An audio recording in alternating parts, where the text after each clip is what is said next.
Hey, welcome to Manalizing. This is where men talk about the kind of stuff that men don't talk about. Put your hard hat on, get ready for a ride. Here we go.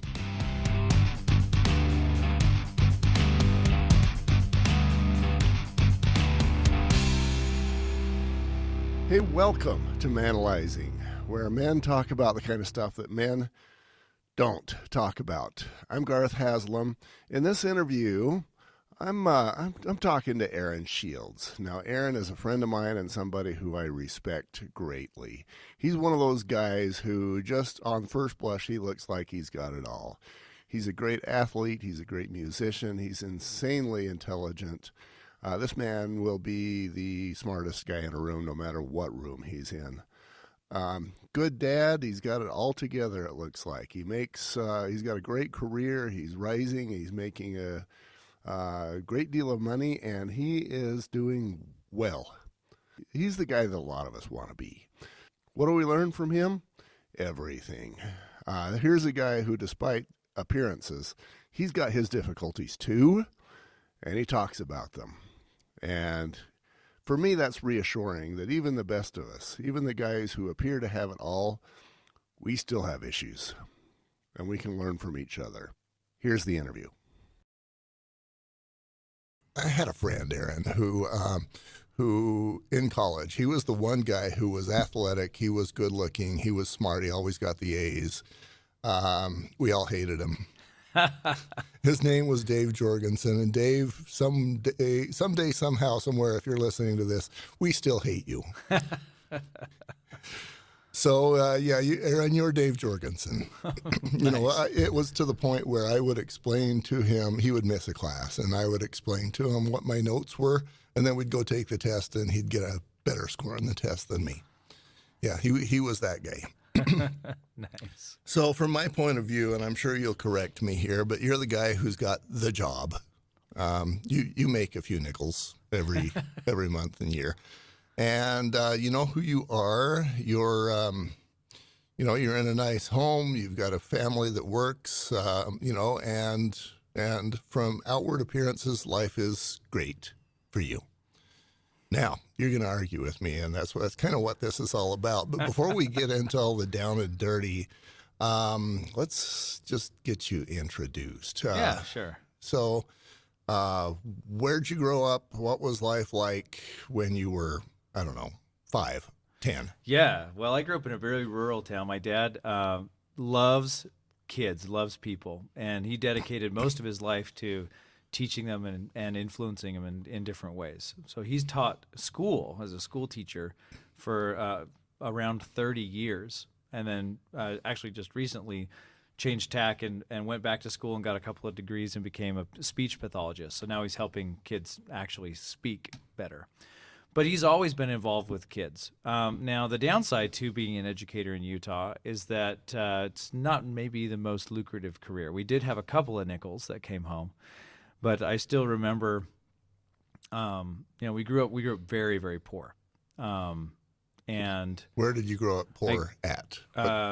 Mostly in southern Utah and central Utah. So we grew up in Kanab for starters. Okay. And then when I was about 14, 15 years old, we moved to Fillmore, Utah. So rural places are great place to grow up if you're. Yeah, I was going to say thriving metropolis. Yeah, exactly. What was growing up in? You said Kanab. Kanab, yeah. What was growing up in Kanab like? Oh, I spent most of my time outside. Okay. So I'd wander around with my buddies. We'd hike, we'd ride bikes, we'd build forts. It was kind of in my mind, it was kind of a paradise for a kid. Uh-huh. To go just wander off and do whatever you wanted to do, and then come home in time for dinner and rinse and repeat. What did you learn from being a kid? How did that shape you? Well, really, I have my parents to thank for most of, where I've come from today, because from a very, very young age, they taught me really two things, right? Number one was you can do anything you want as long as you're willing to put the work in. Okay. Right. So when it came down to things like, shopping for school clothes, or even more important things like how are you going to go to college, Mm-hmm. right? It wasn't all they were never like, well, you're not cut out for that, or our situation financially, we're just not going to be able to help you with that. Instead, what they would say is, anything you want to be, anything you want to do, you can do it as long as you're willing to put in that work. Give me an example of that in action. Okay, so as I'm starting to become a teenager, Uh-huh. and looking at what I want to actually be when I grow up, I want to be a rocket scientist. Okay. From puppy age. Now, coming from a family where we were, it's not like they had already signed a ticket for me to go wherever I wanted. Right? They weren't going to cover my schooling, my tuition. They weren't going to cover my housing or anything like that. But instead of saying like, well, you're totally on your own, what they said was, if you want this, you can have it.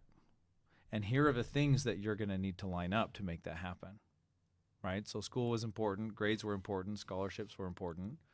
And then they used the means that they did have, especially their social network, to be able to find place for me to stay while I was going to school for free, and stuff like that. But the whole time, the underlying message was, hey, don't let any of that stop you.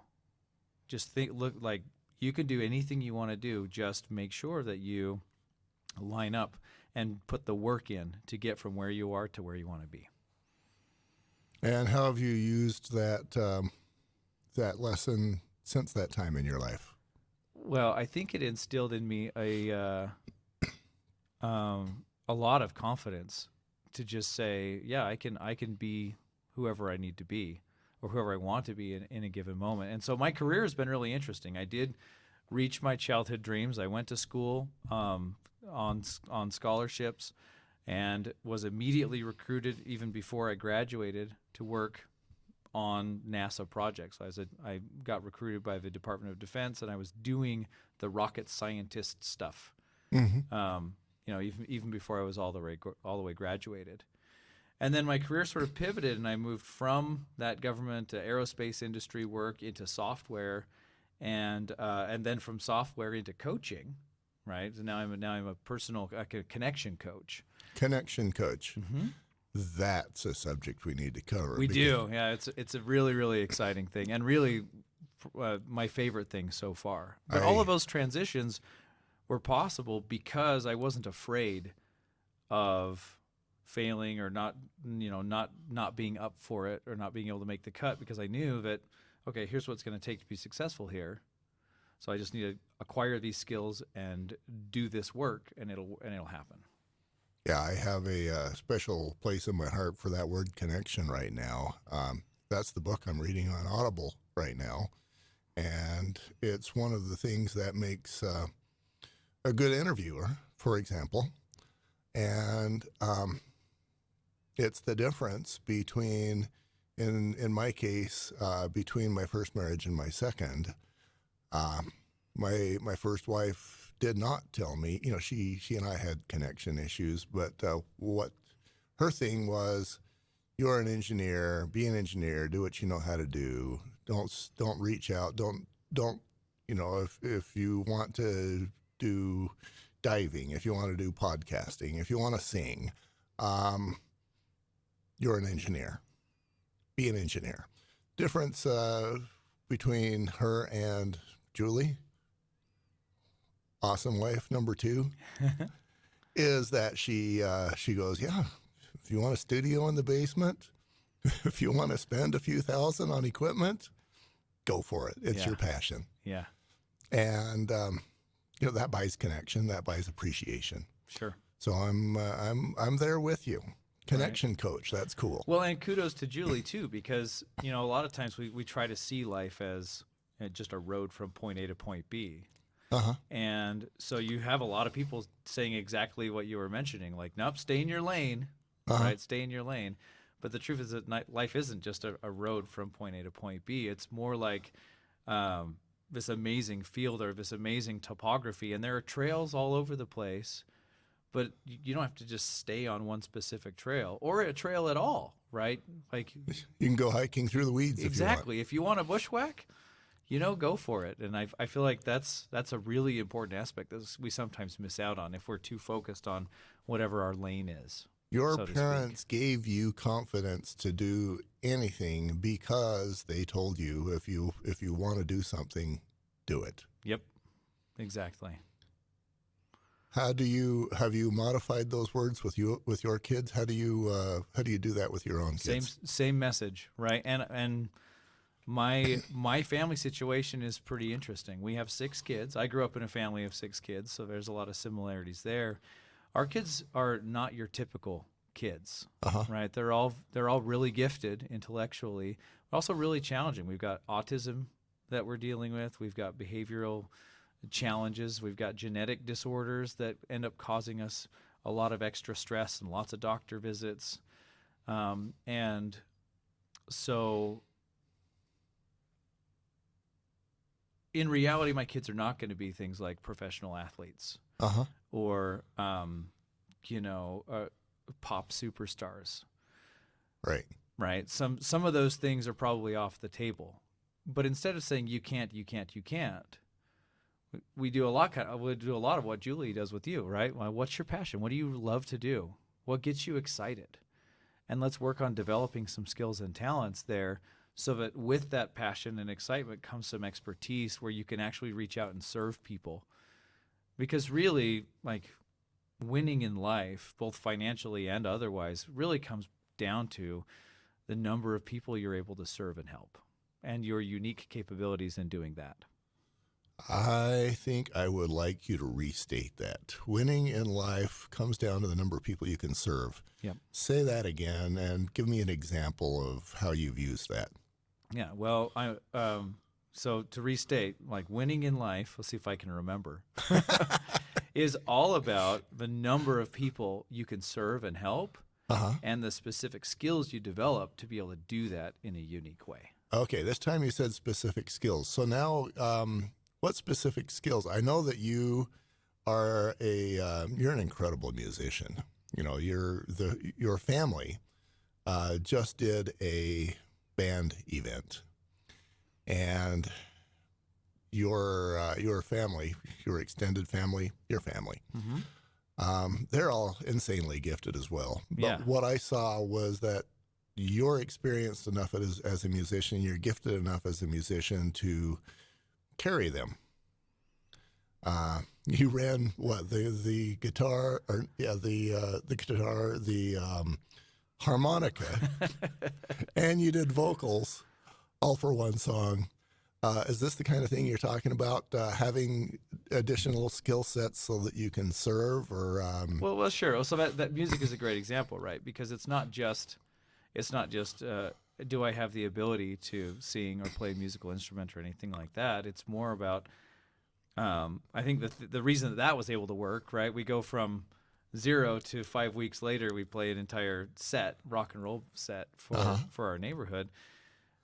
It actually came down to a very different set of skills, of which the music was only one part, right? So think Okay. about the amount of organization involved, the just the expertise that I've developed over years as a gigging musician uh-huh. to know how long does it take to set up, what kind of equipment are we going to need, how do we arrange ourselves in a way that is going to be visually pleasing, but also help us to stay together as a group, Uh-huh. right? And so that type of expertise that I've developed, but also like huge kudos to my father-in-law Nathan, who again, like 30 years as a gigging musician, you learn some tricks, right? So Mm-hmm. the talent is there, but also the experience and expertise to put together something that ends up feeling very, very, professional, very exciting and enjoyable for people. What's hard? What's been hard for you? Well, life in general is hard, right? It's designed for us to, like life, whether you're religious or not, life exposes all of your weaknesses to you on a regular basis. Okay. And you can choose at that point whether to say, well, life just sucks and it's hard. And go back into your cave and just Right. And kind of hide from that. Or you can see it for what it really is. See, I feel like life is kind of a coach, right? Where you're playing the game, you're doing what you think you like, you're doing as much as you can right. uh-huh. And then you have a coach that comes and says, all right, I noticed your form was off here. Let's see if we can work on this thing. Let's see if we can work on this other thing. And life does that for you in a very natural way. So if you have anger or temper issues, for example, you're going to find yourself in situations quite often where that is tested, especially if you start working on it. Tell me a story. So, okay. So, as I started transitioning from like software focused professional to a connection coach, one of the single most challenging things for me was the realization that you never really become an expert in that area because you are always dealing with, your own challenges, your own struggles. And that the expertise is more along, okay, what do I do when I reach these challenges? It's not, now I don't have these problems. It's, okay, like problems are part of life, and now I at least can offer some advice and help on how to handle those problems when they come up. So here's a fun story. Okay. One of the challenges that I have grown up with is also one of my greatest strengths. Right? So I tend to pick things up very quickly. And I'm able to focus very, very like laser focus on things that I care about, things that I'm passionate about. So that can be software, it can be engineering, it could be climbing, rock climbing or music or anything like that. But with that comes a challenge where I also tend to be very dismissive of people who aren't that way. And so I end up coming across as very cold. Yeah, like almost unfeeling. Like I just don't care about other people's feelings. Right. And so a lot of times when I start to feel overwhelmed or stressed, the general feeling that I have is something like no amount of effort that I put out, regardless of how, whether it's world-class effort or not, can compensate for everybody else just sitting around and not helping me. So I still struggle with feelings of feeling lonely or isolated or unsupported in the things that I care about, quite simply because no one else is as crazy about that thing as I am. I'm putting perhaps two and two together. I saw you lifting a fairly heavy load with the band. You were obviously the experienced one who was running a lot and making sure that everybody else was covered. It kind of reminds me of when I was playing Frisbee back in the day. Yeah? Yeah, because if we were losing, I was like, I've been putting in 100%, but I think I need to go to 110 because we're losing. I think there's some leadership lessons in there somewhere. But what are your thoughts? So when you go to that place, do you actually go to we're losing, I need to do more? Oh, definitely. Especially as sort of the breadwinner for the family, right? Like if things are hard, like for example, when we started, my daughter has a really difficult condition to even diagnose, but it has to do with her ability to just eat food. And anytime she does eat, she gets a horrible stomach ache. And we're having a really hard time even figuring out what's going on inside her. Is it a structural problem? Is it physiological? Is it psychological? Is it some weird combination of all of those things? So right now we're spending, probably 5 hours a week in doctor visits trying to figure out what's going on and try and help her live more of a normal life, right? That involves lots of testing, lots of hospital time. What does that do to you? What does that do to your insides when you're dealing with this? Are you treating this like an engineering problem, like I would probably do? Or what does it do to you? Yeah, I mean, there's definitely some methodology there from the engineering side. We're going to eliminate some things. We're going to rule things out. And I do feel like the doctors are doing a good job of that. But emotionally, it's a completely different side of a spectrum because with her struggling with this, My wife is doing all the doctor visits, trying to be sort of the companion and the nurturer of it. She's naturally very good at being, Hmm. but that leaves some gaps at home, right? Not Tell to me about mention the those additional, gaps. well, there's also obviously the additional cost of all of his treatment. Right. Um, and so finding like it's kind of my responsibility to try and figure out how to cover those additional costs. Okay. But then there are costs at home as well. We've got 5 other kids that still need love and attention, Right. right? And we have a household to run. And again, with some of the things that we deal with at home, we have basically 5 adorable little Tasmanian devils running around just and our house is in a constant state of chaos, right? Uh-huh. So for a person like me, to which order is so important, I have to really watch myself for that inward focusing feeling that you were just describing with Frisbee, Garth. Like, Uh-huh.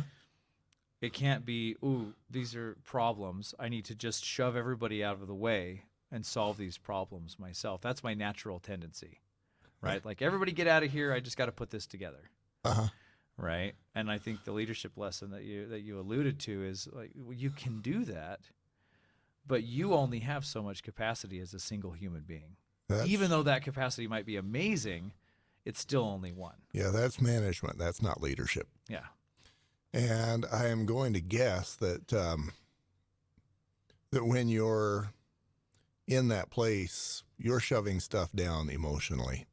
What does that feel like? Yeah. Okay. This is a really great thing to talk about because I feel like it's one of the core, like foundational things about connection coaching Uh-huh. that is super important. Because the truth is that all of us, myself included, have a tendency in that moment to either shove down that emotion, suppress it Uh-huh. to try and get something done, Right. right? Or we explode, Yeah. right? And I'm going to suggest that's the same thing. Yeah. Yeah, because what happens is you shove it down enough and it just doesn't fit anymore. Right. And so you have this negativity and all this sort of emotional clutter that you've been trying to compact, and pretty soon it just overflows and you end up just spilling out on whoever's around you, usually the people that you care about the most. Yeah, the ones that least deserve it and most need something other than that. Yeah, exactly. So because that's a natural tendency, it's something that we have to be very intentional about managing. Just like it's natural for us to get dirty and sweaty and gross physically Uh-huh. As the day goes on, we need to actively manage that, right? So we shower, we bathe, we groom ourselves, right? And we know that leads to a healthier, happier, less smelly life. Less smelly. I Less like smelly that. life. So showering, we get dirty. All of us men can identify with getting dirty. Yeah. And but then there's the showering concept. Yeah.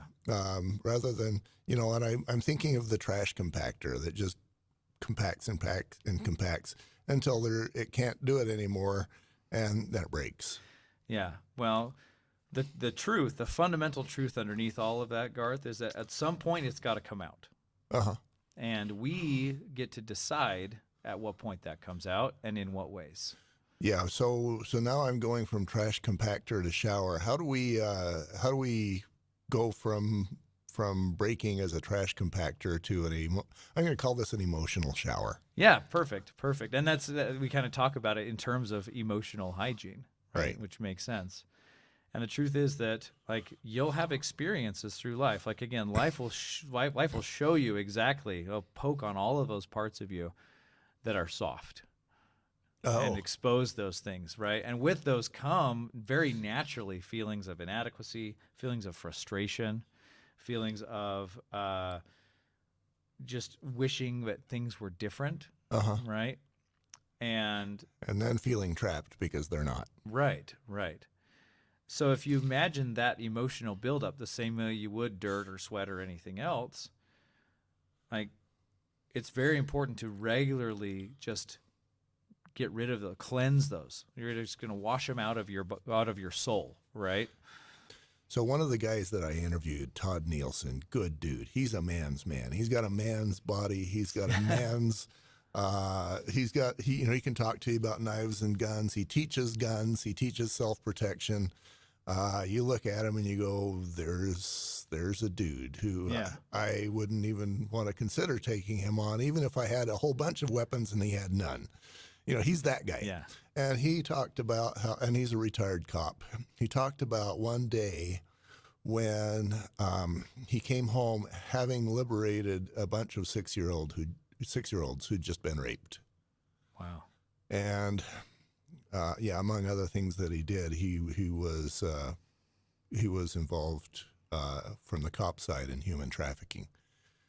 And so he comes home and he tells his wife, "I just did this." And she goes, "Wow, that's too much for me." I can't blame her. Yeah. That's a lot.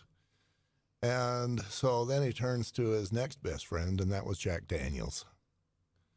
And turns out, to perhaps no one's surprise, that Jack's not a very good best friend. Right. But he didn't allow himself anybody else to talk to. There was the wife, there's Jack Daniels, and then there's nobody else. Yeah.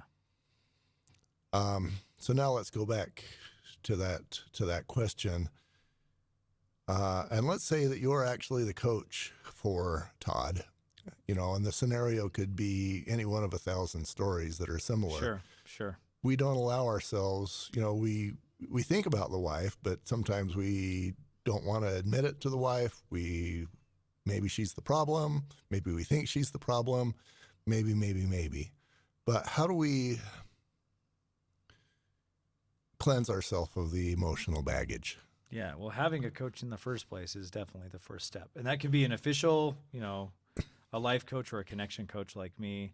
It could be just somebody else that's in your corner, a therapist or other professional that's trained to help you process emotion. Because that's really what we need to do, is just process it, get it through you and out of you, right?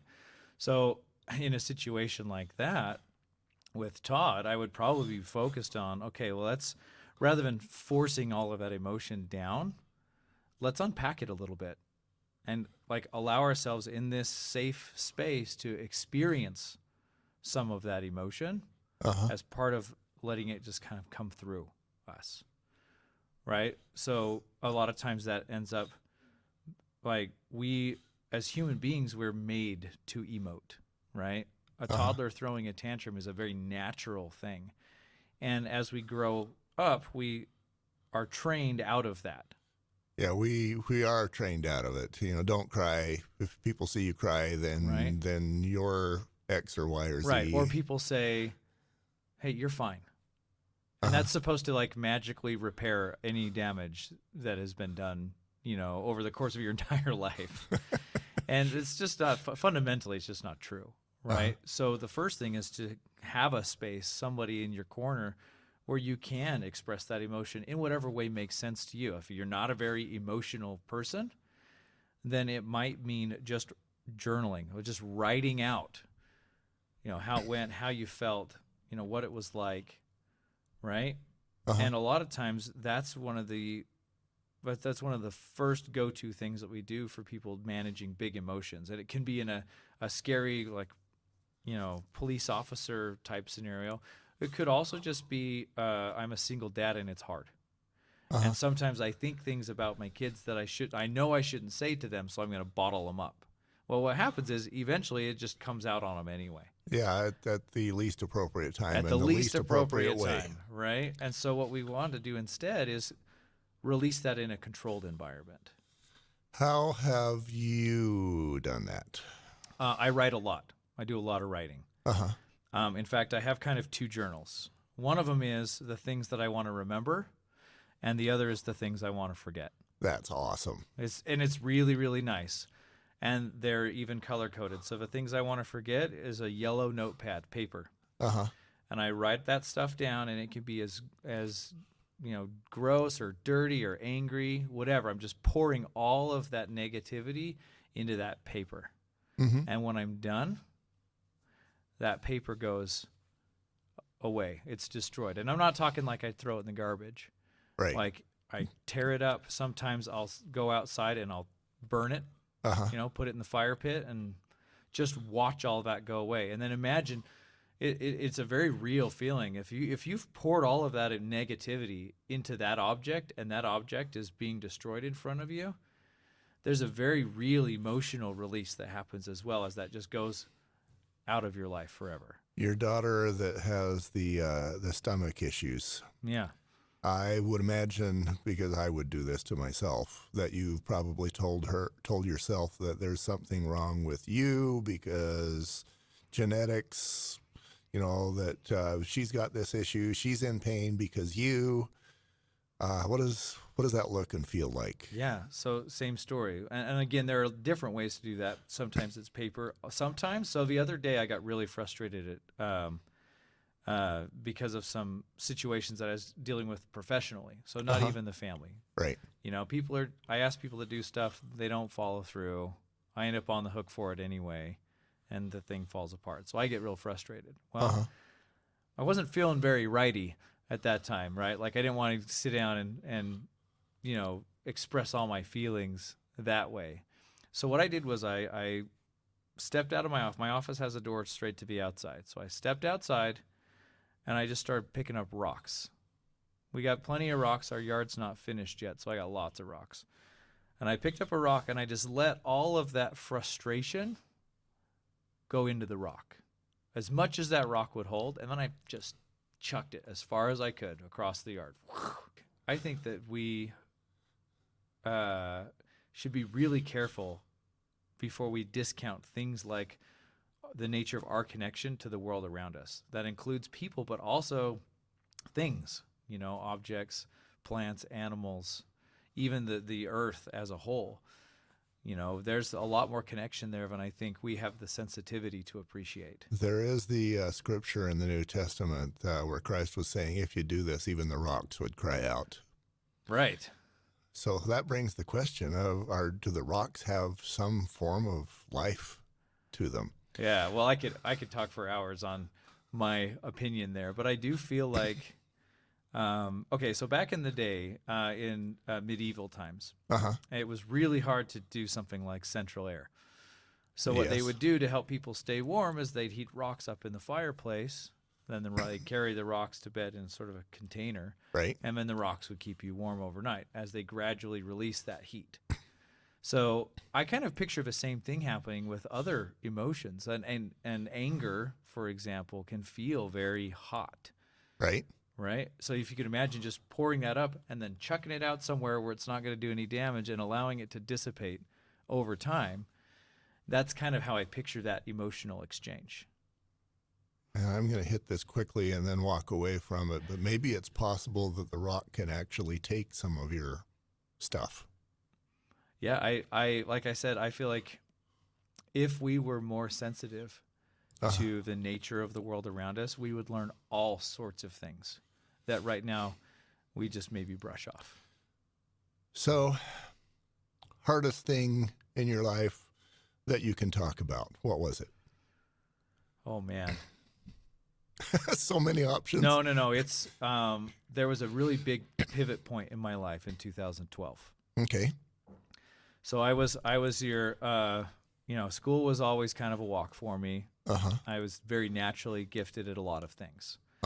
And I kind of saw myself as the smartest guy in the room no matter where I was.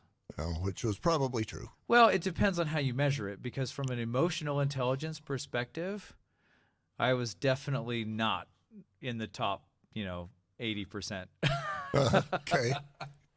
So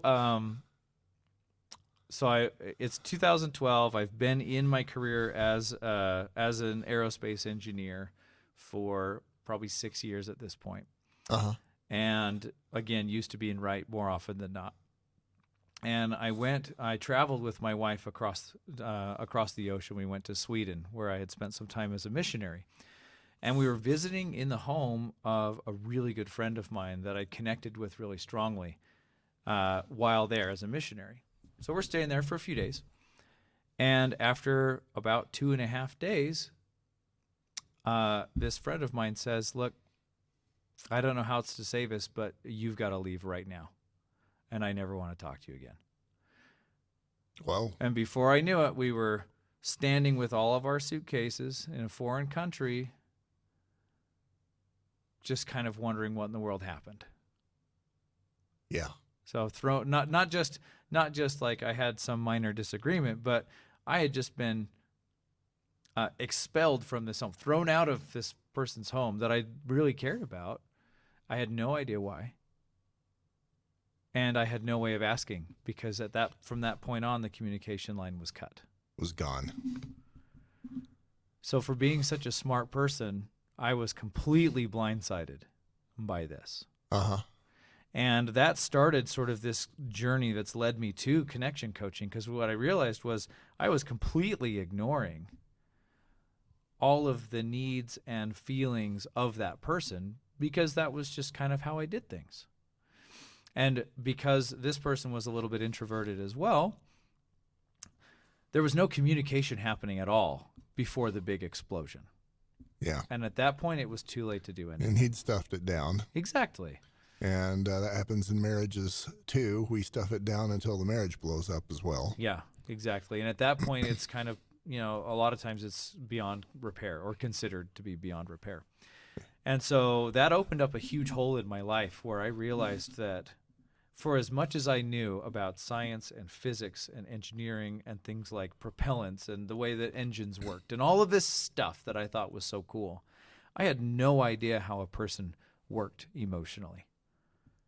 Interesting. And that was the biggest blind spot of my entire life. And I think he had the same holes that all of us men have. Rather than say, ouch, that hurts, he's going to stuff it down until it comes out badly. Same thing. And he had nobody to talk to, even though you were his friend and you were right there and you were invested in the relationship. He couldn't do it because he wouldn't allow himself Right. to. Well, and more importantly, like, I wasn't trained to even see any of those signals. Uh-huh. Right. So even if I had sensed something like frustration or whatever, I wasn't equipped to know even what to do about that. So apart from being overly dismissive of those sort of things, I also just didn't do a very good job of reaching out and actively working on that connection, that relationship. We were more just co-located than we were spending time together. Interesting. So that was the hardest event of your life that at least you can talk about without messing up relationships that are close to you. Well, I got to say, like, my close relationships, I really treasure. And there are hard things about every personal relationship, because people are fundamentally flawed. The human condition is one where we have foibles and things that cause problems We're supposed to be us. flawed. Let's take that one then. That's the hardest moment in your life. What did that do to you? Well, you can imagine the identity crisis that I had in that moment. Oh, I don't want to imagine. I want you to tell me all about it. Like, so we were standing at this hotel. My passport had been stolen on this same trip. So it was just this perfect storm. Mm-hmm. We had nowhere to go. We're standing in front of some random hotel in Stockholm. I've got my bags. My wife is next to me. She's, I don't know, 4.5 months pregnant or something at this time, with our third child. And I didn't have the answers. Yeah. I had no idea what to do. Like, I felt very deeply, and perhaps probably for the first time, like an utter failure. Because despite all of the achieving that I had done up to that point, I had something explode. It wasn't even good enough for you to stay in a friend's house. Yeah. Utter failure. Okay. Why was that? And I want to make sure I get the words right on this one. How did it serve you to go through that? Yeah, that's a really good way of looking at it. Because like we talked about earlier, Garth, life has a way of poking at these soft spots, right? Exposing your weaknesses to you. And sometimes those are really painful experiences to go through. Yes. But at that point, I feel like we have a choice to make. We can either try to deflect that lesson. We can excuse ourselves. We can blame other people. Pack it down. We can ignore it, right? Suppress it. We can do those things. That's a choice that we can make. Uh-huh. Or we can accept that lesson and we can decide what we're going to do about it. And thankfully, in that moment, instead of saying, well, it wasn't even my fault, like, I didn't know what was going on. I had there's no communication happening. Communication's a two-way street. Like, why didn't you tell me that you were upset or frustrated and I could have done something about it before you just, that's Right. a very, very common, especially now we're being trained, I feel like almost, to take our personal failings or the problems that we contribute to in some way Uh-huh. and then foist them on other people and make it their problem. Yeah, instead and of if it's ours. their problem, then we don't have to do anything. Exactly. So we give up our responsibility, but as we do that, we also give up our ability to make any meaningful changes. There's a book about that, Jocko Willing. It's called, I'll think of it. But basically the idea is if we're not willing to take ownership of the problems around us, then we can't solve them. So I can see, especially I can think of people that I have known in my life who would have said something like, well, he's Swedish. I don't know what his rules are. He's on drugs. He's a mess. He's, he's a lunatic. I wasn't really that good a friend with him anyway. Every Swedish person on the earth is weird. Yeah, well, and it gets more complicated, Garth, because it wasn't a he, it was a she. Uh-huh. So there you go, like a whole new dimension of problems. Yeah. And instead of being a native Swede, she was an Iranian immigrant. Okay. So culturally, I am totally out of my depth there. So now we can blame things on Iranians. We can blame things on women. We can blame things on Swedish. Yeah, we can be we can be very dismissive, right? And the world offers us so many opportunities to blame other people for our problems. Uh-huh. But as we do that, we also give up our ability to do anything about it. Right. And what did you learn from it? What did you do about it? How did you gain? Well, that is the first moment where I decided to start investing in what they call emotional intelligence, or EQ. Because remember, I can do anything I want. I can be anything I want if I'm willing to do the work. So it was just a matter of finding, a way to educate myself on that side of the house, right? To start learning about how people work emotionally. How do I connect with them? How do I detect? So I took body language classes. I took courses on communication, active listening. I hired my own life coach. And so through various means of personal, professional, and spiritual coaching, I was able to start putting together these pieces and get a more holistic picture of what a person really is like. Yeah. So here's another question I gotta ask. So you're working at a big firm. You're the big boss. You make big money. You're the big guy. Why would you? I don't want to say walk away from that, but I'm going to say walk away from that to become a connectedness coach. Well, remember, it's like what I mentioned before. I really believe that being successful in life is about the number of people that you can serve. Uh-huh. And the success that I've had in the software industry has served a lot of people, but it was very indirect in nature. Right? Sort of behind the curtain, several layers back, producing this really intelligent software that ultimately does some services to people. But there's nothing like sitting down knee to knee with somebody or in a big group of people and helping them firsthand, right? Making real meaningful experiences that change the way they think about themselves and the way they think about the world.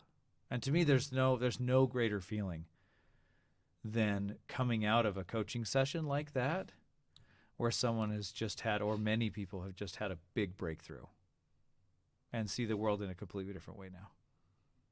That is awesome. In a way, it kind of reminds me of me. I can go out and I can make a good chunk of money in a morning doing a structural inspection.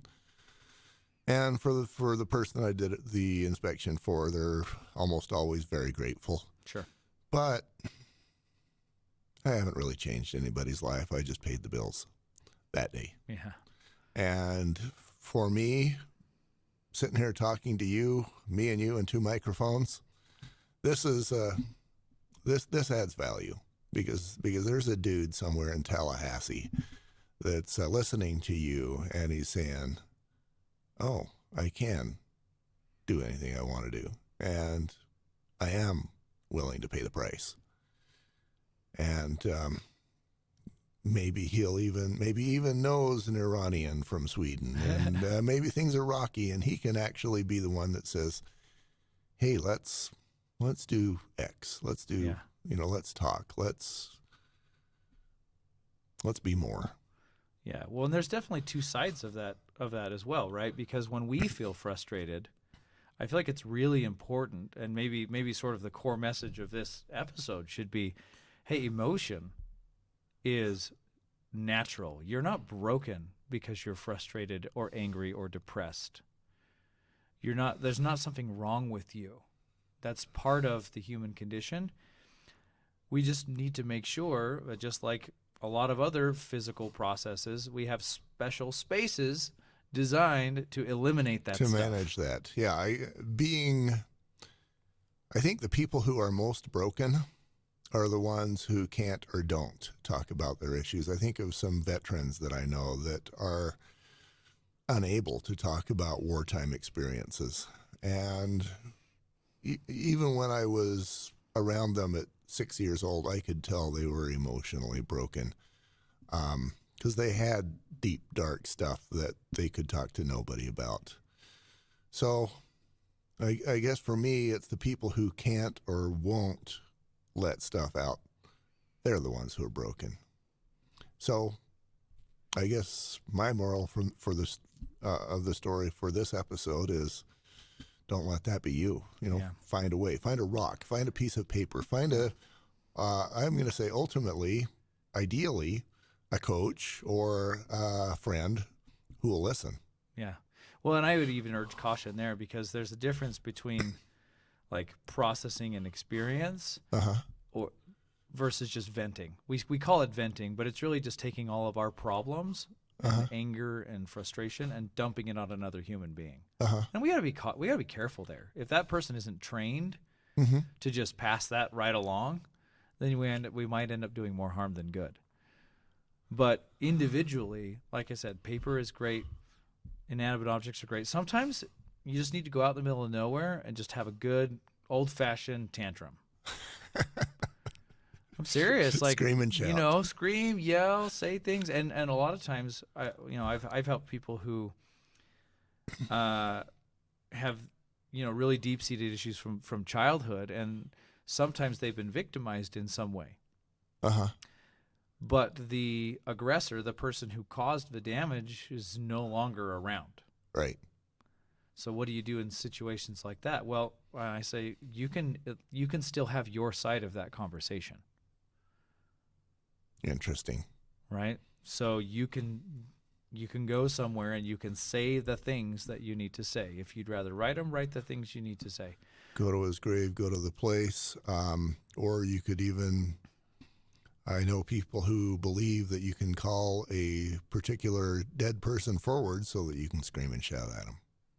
Yeah, there's not a lot you can do to change someone outside of yourself, especially if they're not willing to make any changes. But you own that half. You own your half of that relationship, and you have the ability, you have the power to process that, to make it part of your memories instead of part of your present. What's your website? Mountainsidementoring.com. Spell that for me. Mountainside, so mountain, side, mentoring. Okay. .com. .com. And you'll see my wife and I on there. She's a lot better at the connection coaching than I am. She's the natural gifted nurturer and connector. I'm the one that had to go to school to figure out how to do it. Yeah, well, that could have something to do with the fact that you're a dude, and that kind of stuff doesn't come natural. Thank you very much, Aaron. Any final parting words from you? Well, I would just pass on the same advice that my parents did to me.